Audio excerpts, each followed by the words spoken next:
So today, what I wanted to cover is just give some more updated thoughts on niches as far as how to pick them, some key reminders, because really the homework for this week is going to be selecting your niche.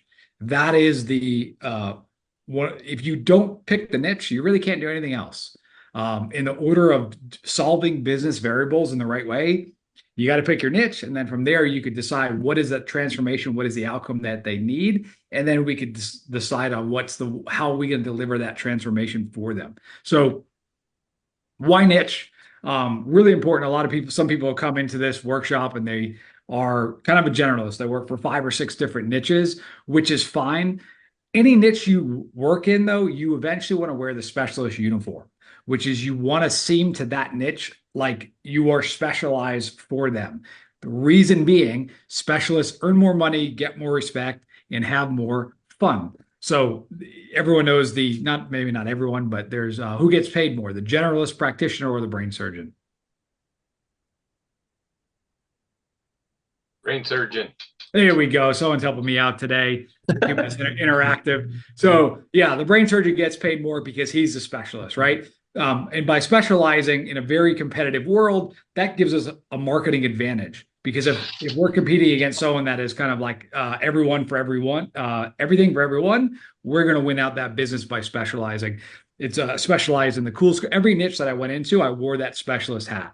Right. I wore the cool sculpting specialist hat. That was when I was in the mortgage thing. I wore that specialist hat. Like, I understand mortgage brokers. Every niche you go into, you have to wear that specialist hat. It makes the marketing more powerful and it makes it way easier to be number one. So that is that. So we really want to niche down and you want to really go through this training here, which is product market fit and finding your hunting niche as well as this. But I'm going to give you some clarifications on this now because most of you guys have been through it. So 2 things that I really see people mess up. Number one is not realizing that we live in a world of economics, which is economics is the managing of scarce resources, and people face trade-offs, meaning we can only get what people have in terms of money in their bank account or access to credit. Right. All a recession means, and everyone was screaming recession, and now they stopped screaming recession. I don't know. I don't really watch the news that much, but are they still screaming recession right now? No. Or is everything just okay? So they're not. So they were before, but if they start screaming again, all you got to remember is everyone still has all the money they make. The recession is just a crunching of the credit, access to credit from the banks. So we can only get what people have.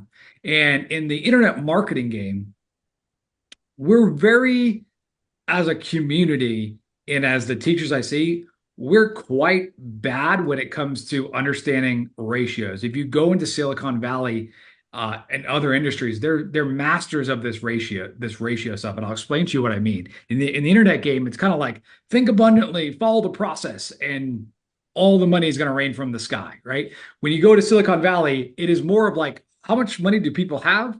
And then what percentage of that can we actually get, right? So there's a rule called the 1% rule, and that is stick for continuity. So does anybody know, and I'll show you how this works actually. So this is exactly how the pricing formulas are derived for Netflix, right? So if I type in social security of United States payment, right? Let's see if that finds it out.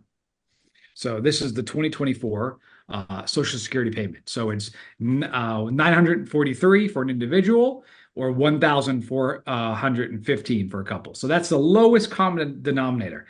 So when Netflix does their pricing, what they do is they take 1% of that. I'm going to pull out a calculator here. So calculator, you guys can see my screen, right? We're not making that error this time around. Beautiful. $9.4 or $14. Yes, exactly. Who's the genius at math? There you go, Peter. Perfect. Peter that doesn't do math. So I understand the metric. Exactly. I understand the metric system, though. There you go. Move the decimal 2 spots. So at the end of the day, it's basically $10 or $14 per couple. And if you look at Netflix pricing, it's about $9 a month. Hulu, same thing. When they increase that, which they just did, they increased Netflix and Hulu's pricing because they want 1% of everyone's income in the United States. And that's how they determine their pricing. Now, as far as a ratio for if you're selling high ticket programs or high ticket whatever, the rule is usually 10%. You see a really dramatic drop off after 10% of someone's income.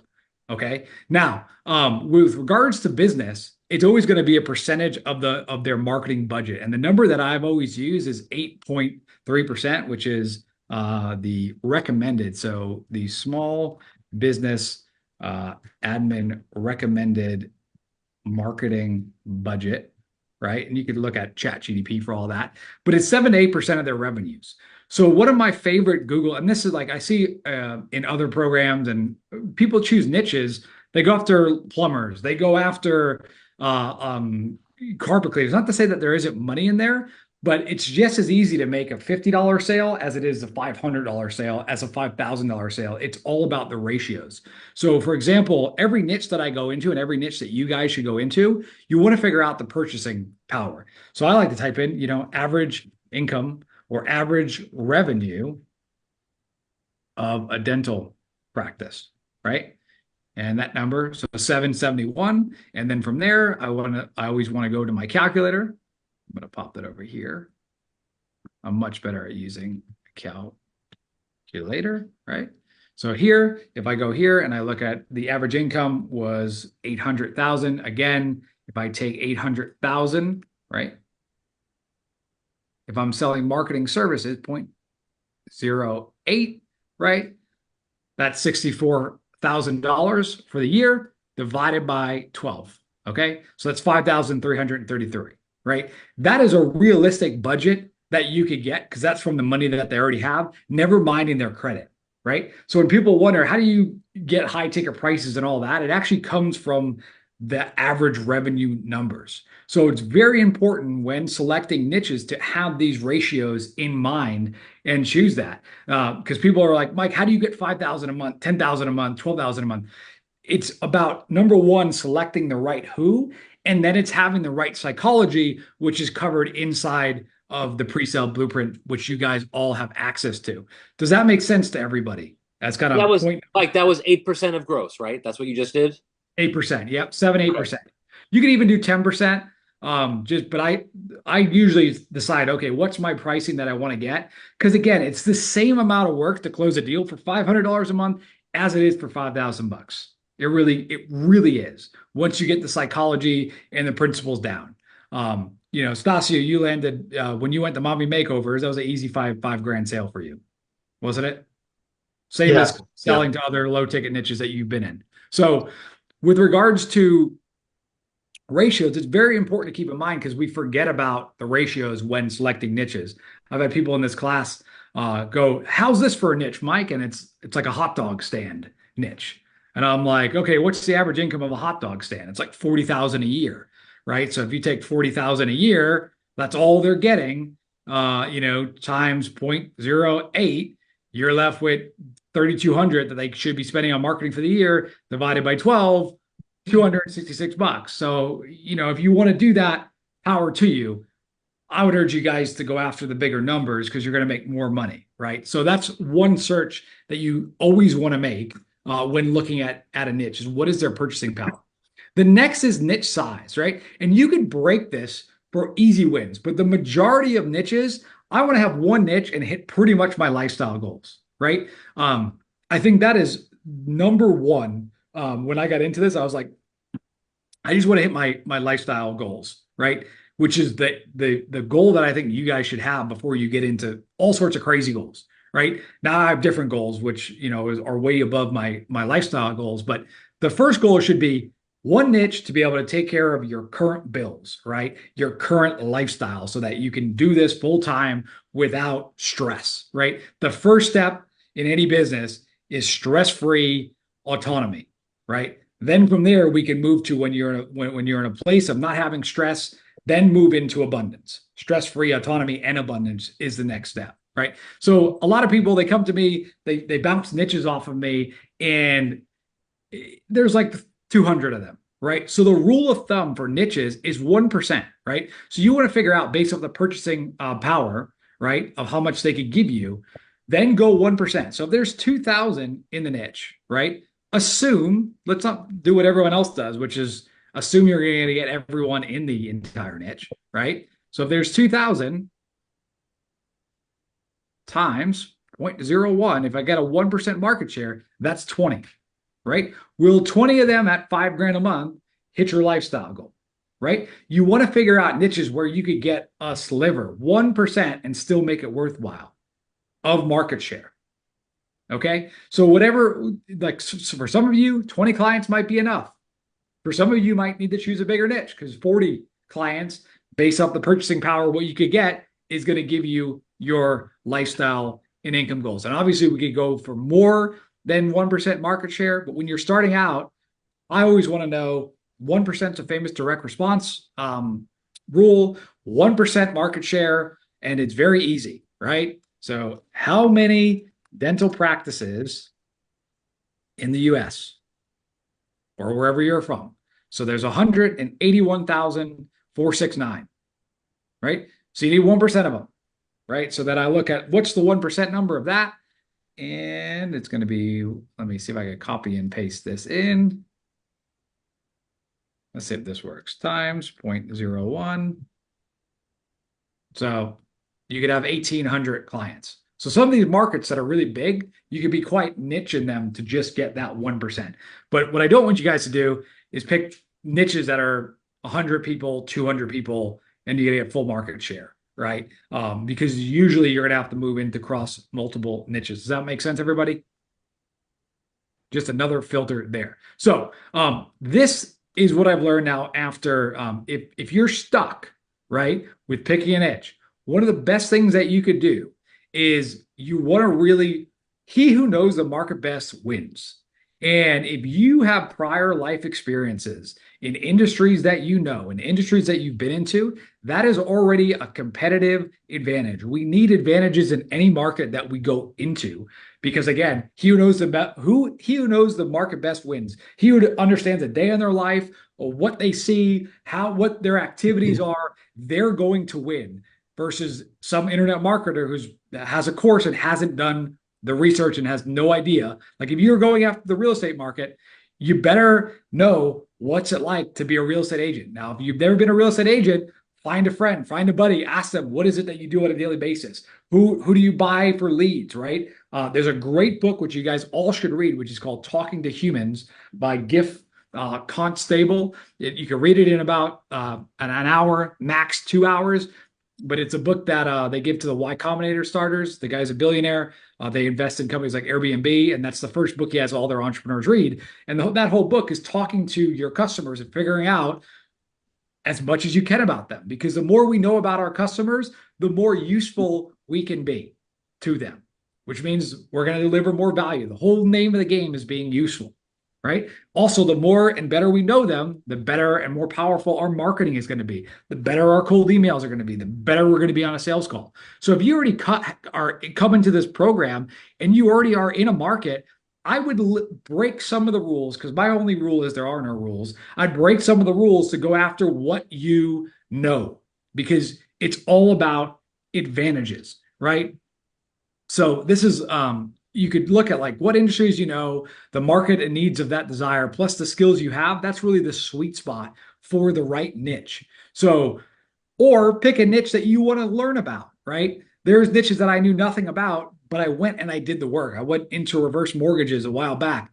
If you go back on my shelf there, I have like 3 books on reverse mortgages. I spent about 3, hours and hours in front of my computer watching YouTube tutorials and really learning the market. The biggest mistake that I see when I work with people one-on-one or in an intimate setting like this is they just don't know the market before they jump into it. If there's one commonality of people that make a lot of money, it's they actually do the research. They actually know the market. They actually understand what's going on. And there's no substitute for that. And I just want to reiterate that is you have to start to know the market, right? The other thing you do is we're not putting a man on moon with generating leads and helping a small business.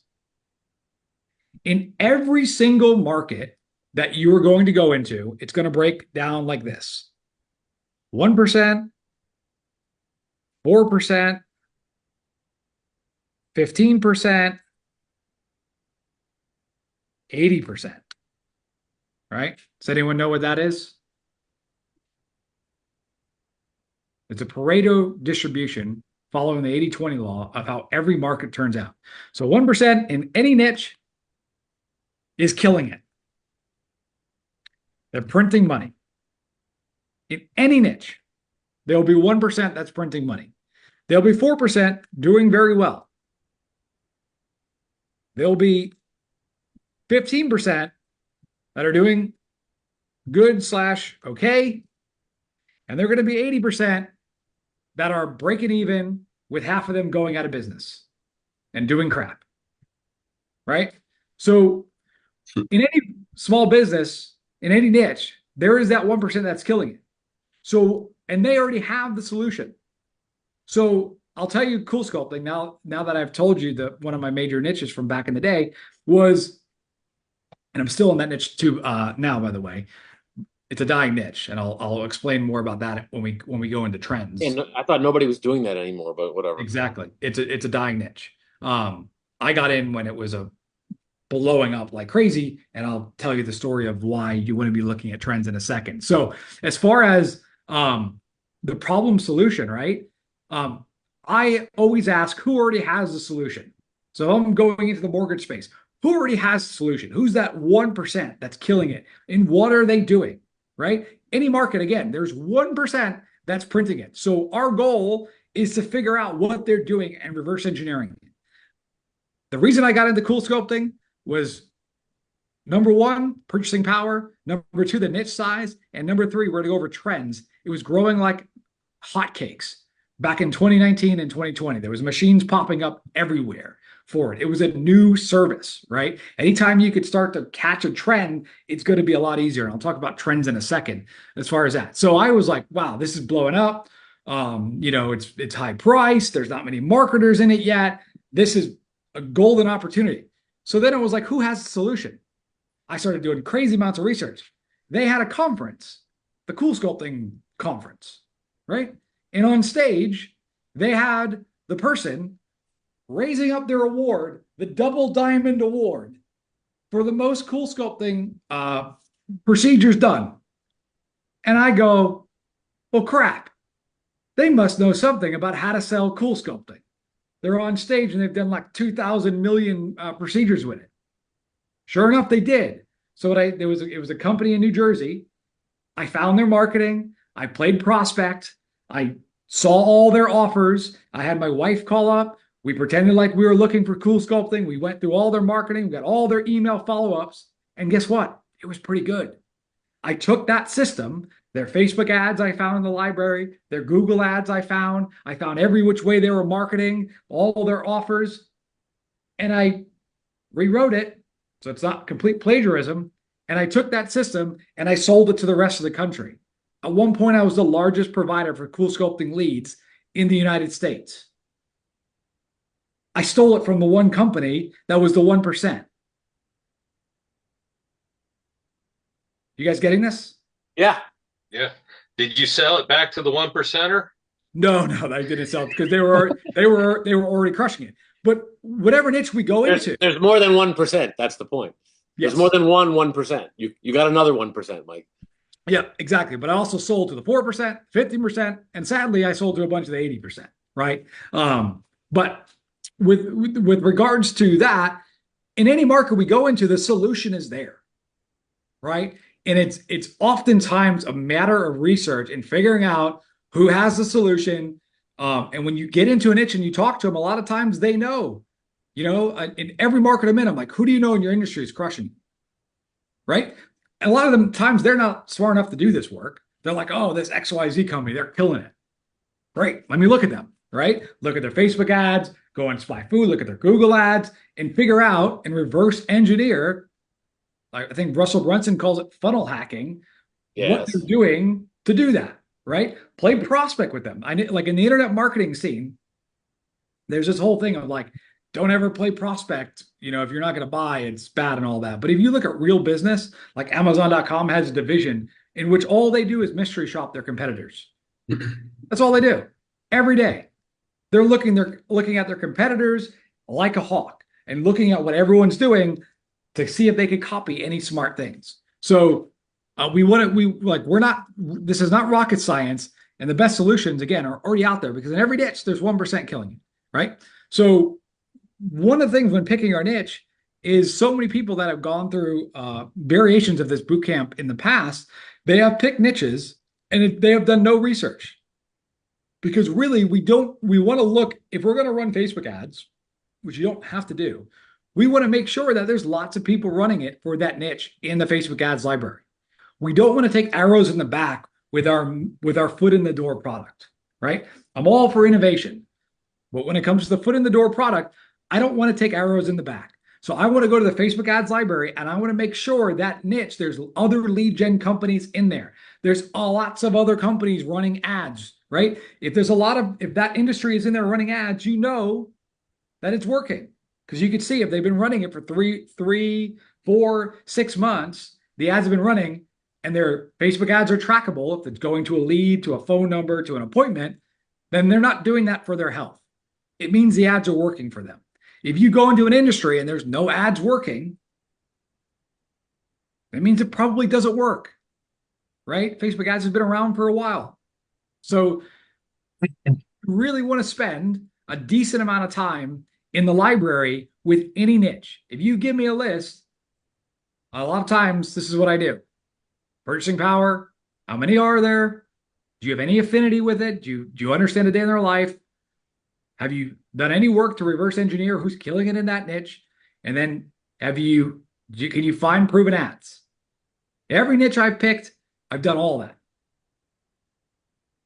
So I've looked at the purchasing power, looked at the niche, I've looked at and got it through understanding what the product is, everything, right? And then spending time through the library, and then also going through the entire funnels, opting in. Where's their thank you page? What's the messaging, right? And the best thing you want to find is like lead ads. If you could find like a company that looks generic, which is usually a lead gen company, generic company, right? Like USA Leads or, Mortgage Pros or something like that, and they're running simple lead ads, that's the best scenario, because you could get in there and develop a better funnel and better everything in that niche, right? So for every niche, right, we want to also understand what is a day in the life like. That's the customer avatar work, which I'm actually working on a training for you guys for next week, where we're going to go much more in depth in the customer avatar than I've gone into before, as well as a training called the Offer Box, which if you want to skip ahead, it's in this group. But there's an updated offer training that's actually what I was working on all morning for you guys. But really what we want to understand is we want to, like, being a great copywriter, being a great marketer is really about empathy, which means understanding what it's like through their shoes, through their eyes, right? If we can imagine, what is it like if we're going up to a loan officer, what is a day in their life? Then you want to step in and be like, hey, if I'm a loan officer and I want to get leads, where do I go? Right? Type into Google, loan officer leads. When you start to learn the language, you can start to search, look at forums, look at groups, right? And then guess what happens? You will find your competition who's probably doing smart things, right? Like if I want dental implant leads, right? It's a very crowded niche, so I wouldn't recommend it. But right away, I got the dental implant machine. So I was going to go in there. I'd want to play prospect with them if possible, if I want to go deeper. But also, I want to look at all this. I want to look at their testimonials of what their transformations have been. I want to look at everything they're doing. And then I'm also going to do stuff like this, where I'm going to take this site and I want to look at every page on their site. So site / that little advanced search. And I want to pull up every single page. And I want to look at, say, like, look at this, welcome. This might be the page that you, so this is like what happens. So you've scheduled an appointment and they're doing a little thank you to make sure that you show up for the right? Congratulations on taking the first step. I want to look at their case studies, but essentially I want to look at everything on their page and I want to just go through it, right? And I want to, if possible, dental implant machine reviews, right? Let's see if anyone's bought anything with them. So they got 57 Google reviews. I'll look at those, right? I'm literally just acting as if I'm a consumer for this. Glassdoor, and then this is a good one, right? We could do Reddit. I'm shopping for new oral surgery, but you could do this, like, FHA leads, right? Let's see if there's anyone selling that. We got pre-mortgage leads. We got mortgage leads starting for 9 cents. We got this. We got FHA lead buying opportunities, mortgage leads with a Reddit thread. And from here, you could start to see what's going on. LendingTree works well for my company, right? Any idea what the pricing is? They pay $200 for every lead, right? You could start to go through and just read and go to Facebook groups, right? You go to a mortgage, if you need to, which I've done before, you go into a mortgage group and they, it says, are you a mortgage broker? Yes. They let you into the group and then you say, hey, I'm looking to buy leads. Where are the best places to buy leads that you guys have found? And then they answer your question on there and they tell you everything. The gold comes from the market. Again, he who knows the market best wins. It's really that simple. About this here. Does that make sense, everybody? Oh, yes. Beautiful. Is this good? Gold? Weak stuff? Give me a thumbs up if it's good. Perfect. Love it. So search for leads and play prospect, right? Go on the forums, go into Facebook groups, Twitter, anything you could do to uncover this information. You're just going to know more about the market. So many people do everything but this, and then they're like, Mike, what should I price per lead? Well, do you want to be premium price or you want to be low price? That's just premium. But a lot of times I will like, okay, what's everyone else charging? I don't know. You do this work and you find out what everyone else is charging. It's not that hard. When I was in Cool Sculpting, I was like, buy Cool Sculpting leads. Right? There it is. Cool Sculpting. This always be marketing. He was my biggest competitor when I was active. Right? Contact us for Cool Sculpting. Now he does, you could see, now he does SEO, follow up with leads. And then you can even do this, which is a very cool trick. You go, you could take that, copy that, and you go to archive. I'm giving you some gold stuff right here as far as copywriting tricks and competitor research. So you can pop that in here, be always marketing. And look, he's been at it since 2011. You go look at his machine, the Wayback Machine, to see how he's changed things. But you could also do this. You can go here, you get rid of this number, and then you could go here, and that's going to pull up every page that has been indexed on the Wayback Machine. So we could see if we could find ROI for Cool Sculpting leads. This is 2017. I'll take a look at that. You could sometimes find like scripts that they give to their customers. But I would look at every single page in the Wayback Machine of all my competitors. Let me see if I could do script, maybe. Like welcome Pram Friends. What the hell is this? So I could click that. I could check that out. This was back in 2014, so this guy's been at it for a while. But I'll click on this page here. I'll go to this, and then I will go back to Cool Sculpting SEO. I'll take this. I'll copy it. Let me see all the different pages on his site, right? I could pump it into SpyFu. So he does SEO consulting. These are the books that he's recommending to his clients. I don't even know why he's doing that here. He's recommending software. We're going to let Sarah in. And then if you do this, you can sometimes find pricing. Oh, look at that call script. Bang. So there's a 16-page script document to go through. These scripts are designed to maximize show rates. Obviously, he's probably had a problem with show rates, right? Best times to call. Look at this. We've already found he wasn't doing this when I was doing this, but he's got an active campaign app for him. He's got, look at this, full training on how to handle leads for Cool Sculpting that we could then just then redo and give to our clients. So we can find his call scripts. Let's see what the script looks like, right? So he's got pretty in-depth script with tie downs and the number of cycles. But you do this for every niche. Make sense, guys? Yep. And then let's go to, where's the Wayback Machine I was at? So this is the Wayback Machine, ready to buy more leads. You can see his pricing probably from back in the day. I wonder what this is going to pull up. But that's basically what I'm doing. I want us to look at every page on their website. This is a try the Cool Sculpting leads, $400,000 ROI. Steps one. There it is. There's his pricing. 50 leads a month, 2,500. 5,000 a month, 15,000 a month. Right? Now you don't want to go lower than that. And he charges a setup fee. So you could start to do this stuff here and you could get all the pricing. You could get everything. And you could see, look, they're doing SEO. They're adding stuff to the offer like what I talked about inside of the training. All the cogs to the wheel that we've learned in all the various different digital marketing programs that we've been into, right? You get SEO, SMS. This is new. He didn't do that when I was doing it, but this is how markets evolve, right?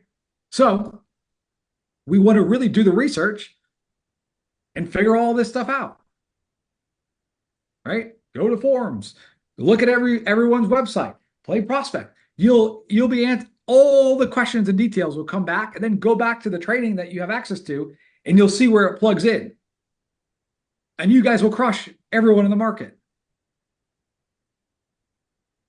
All right. So that's that. The last thing that I look at with regards to finding niches is trends, right?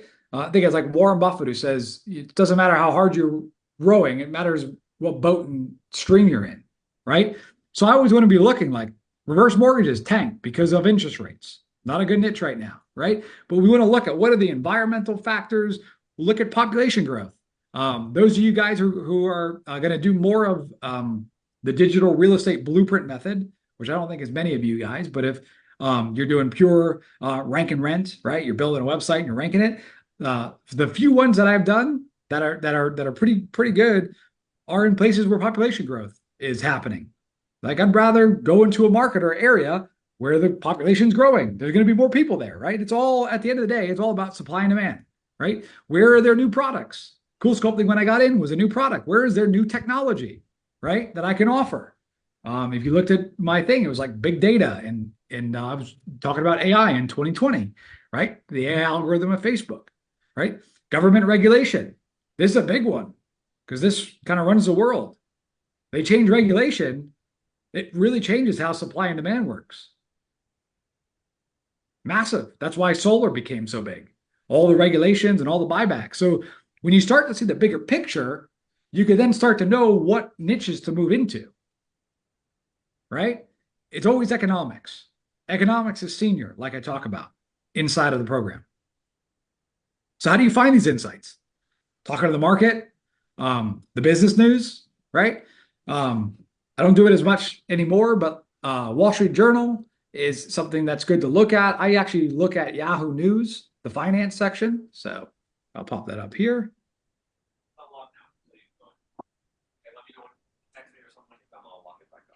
So this is something I look at almost daily, right? So if you go to Yahoo Finance, you can start to see what's happening here. Sometimes they have some pretty good stuff as far as what's changing, where the attention's going online, but basic news like that. And then podcasts that talk about the world and world events, like the All In podcast, which is something that I listen to regularly, where they talk about, what's going on with AI, where the market's moving, supply and demand in the finance markets. Because if you see what's going on, the bigger picture, then you can move around and follow those tides, right? So I'm always looking for something that's growing, trending, and moving in the right direction. part of the reason why I've been in the space of selling information products and doing coaching and courses for the last 10 years. Because 10 years ago, they said that e-learning is growing by 300% a year. So I figured that's pretty good. That's probably what I want to do for my career. Internet marketing, when I got into it, was growing like crazy. It still is now. You want to find and match your skill sets with trends because you get carried by the trends and they create supply and demand mismatches, which is really what we're looking for. And then you also have to realize when stuff gets oversupplied, then which is most markets, that's fine. It's just you have to get better at marketing. You actually have to be different.